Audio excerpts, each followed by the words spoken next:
good. What exactly are these things? They're goblins, Harry. Back on HP1, when we did the Gobelins for the first time, it was an interesting exercise. David Heyman, from the very beginning, said to me, this is not a fantasy film. These goblins have got to feel totally real. They've got to feel like real people in their own environment. And so when I look at it now, they're very stylised, but they do fit into their environment really well. They fit the flavour of the first movie. When we came back to it on the last movies, we sat back and thought, OK, it's been nearly 10 years. Technically, this will be easier because we're not experimenting as much. But they've got to be so much better. And does Mr. Harry Potter have his key? Goblins have really been my other sort of mainstay of characters. Of course, the Goblin Bank Teller in the first film. I think I played a goblin in the fifth film. And now, of course, in number 7, we have Griphook, who is a very different goblin. Hello. Ready for the office? I'm just so thrilled that I am playing him, because any actor will tell you that. I can't try to be evil. With Griphook, we looked at what we did on the first picture, Lamp, please. where it was really a sort of walk-on part that Vern Troyer did. So we took that look and we transposed that look onto Warwick. Then we just started mutating. First one we did, everyone loved, and then David Heyman at first sort of went, do you know, I just feel it's a little heavy, can we take it down a little? So it's one of those moments where you go, of course, and you walk out of the room and just go, oh my God. But he was dead right. Yeah, I like those. It's a team effort to bring him to the screen, which is an interesting way of working. There's a huge amount of people involved. As we get dressed now, may not be pleasant, so I'll pack with you. Warwick's quite a unique person in that he's got this, wonderful, unique stature that allows you to turn him into all sorts of wonderful characters. He's also a thumping good actor. When you get somebody who really can use a makeup, can perform it, your work just improves and improves and improves. And so I've been very fortunate working with Warwick. And I have your word, Harry Potter, that you'll give me the sword of Gryffindor if I help you. Harry is negotiating with Griphook to really get access to Gringotts, because you cannot get into that bank without the help of a goblin. Goblins, welcome to Gringott's Bank. We have this wonderful sequence of breaking back into the bank, which involves 60 goblins, which is quite a tall order to find enough short people to fulfill that role. I told you I was a goblin, really. I told you I was made for something, to be something in life. As well as being an actor, I'm an agent. I represent actors under 5 feet tall. So production came to me very early on in the pre-production process and said, look, we are doing this scene, we need 60 people, will you better help us? So we did a sort of mass casting, basically, for David. Harry Potter. Well, here we are at the Goblin Workshop at Leavesden, and basically we have all of our actors who are going to play goblins here. We've just arrived. They've just fished a load of dwarves and short people from out the area. They said, come to Leavesden. I think it's a goblin reunion.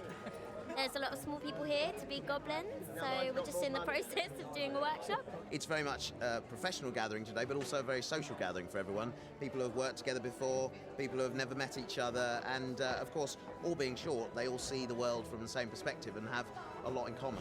Hi guys.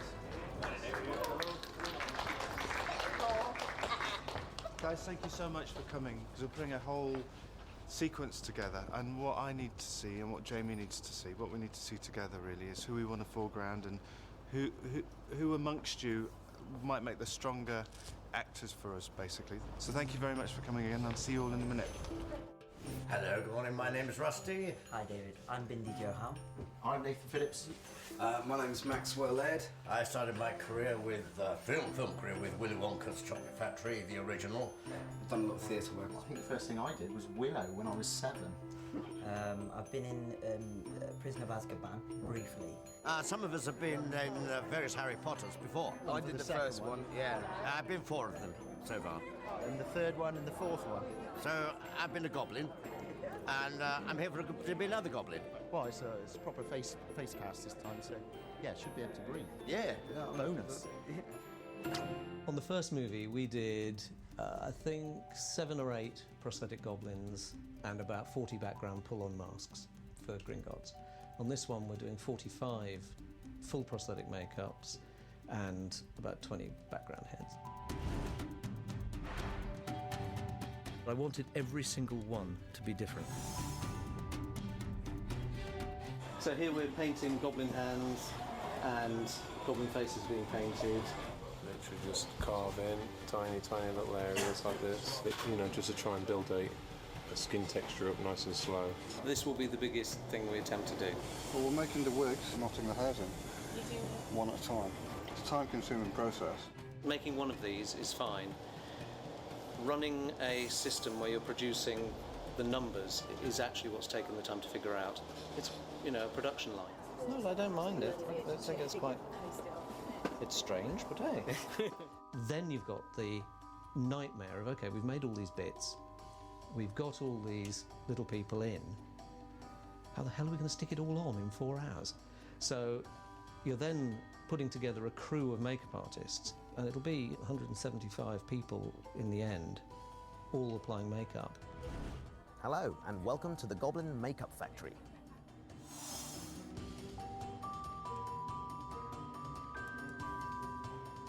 Let your goblins visit the bathroom before you put the hands on them. Today's day 2 of rehearsing the goblin makeups. So yesterday we put the makeups on without any time pressure. What we're attempting to do today is do it actually timed as if we were shooting. Because today's Friday, we shoot on Monday. So today will be interesting. Sorted a lot of things out yesterday, made a lot of mistakes and stuff, so it's good to figure things out a little bit. Just making different mistakes today. That's 10 times better. No, great. Yeah. Lovely. And it's coming on really Even he's happy. So the kind of whole process has worked really quite well this morning. Yeah, it's been There's so many people here. It's all just, and you're all under time as well. Yeah. It's been really nicely organised. Just close your eyes. See, that's all. No, I have no problem with any of that. No, it's nice. Thank you very much. It's a logistical exercise. Once you've sculpted 40 goblins, you're beginning to feel you're running out of ideas as to what they're going to look like. And in fact, on a couple of occasions, sculptors have gone, oh God, I'm doing the same one again. So monitoring that and trying to make the characters interesting is one exercise that's been going on for some months. We keep changing his facial hair. It started off with no facial hair and quite a bouffant hairstyle. I think we're still going to have the monocle. And then yesterday we did it with a longer facial hair, but now today we've trimmed it back because he said he'd like it shorter. So we've trimmed it back and I've just given him a little bit of body in the hair just to match with the beard. And we'll see how it goes, really. Were you pleased with your face? Overall look? Well, yeah, I was, because it wasn't much difference to my normal face, so just more, probably Back to the Future, I suppose. And yep, there you go. There's my hairdo. A lot of our goblins are women. Well, there aren't any female goblins, so you're transferring a male character onto a female anyway. So there, you're really sort of ignoring their facial features and putting something completely different on. It's really quite strange because although obviously we don't look anything like this, it does look like you. You can recognise people, which is a real surprise. But luckily, I don't look this bad in the mornings normally. Rather odd looking at your wife when she looks like this. He says I look mad in a bad mood, but I don't. I can't tell. I think she looks constantly and a bit grumpy. It's quite a weird thing when you wear a prosthetic. People look at it and they don't want to approach sometimes. Oh, he looks a bit stern, But that's just the way the face is, even when you might be quite cheerful inside. Would you recognise, if I hadn't told you that was Mum, would you recognise it was? Yeah. You would still recognise it? She reminds me of her father, I think that's what it is. If I go like that. She looks like her dad a bit now. I'm mad. Yeah, that's what it is. Or is this the future? Is this the future Mrs. Davis? Could be. Respect. Yeah, that'll do. David Yates was obviously very nervous because we're getting a lot of little people, and some of them, are very good performers, but others hadn't done a lot of performing at all. In fact, it just went so well, and you could see he was just, he was very pleased with what he was getting. And action. Brilliant. First day of Goblin filming. It was a tremendous day, actually. I think when everybody walked onto set, fully dressed in their suits and their makeup and wigs, and sat at their positions, it was quite special. Loving it. It's breathtaking. breathtaking. Marvellous. Yeah, thoroughly enjoyed myself. Everybody took a step back there and thought, wow, we're really creating something quite special here and quite incredible. And action. Okay, come out. I think they look fantastic, and everyone was really, really pleased. So, you know, we did it. And again, it's another joy of working on a franchise, is you've got to go back to something, revisit it, and do it much better. High five.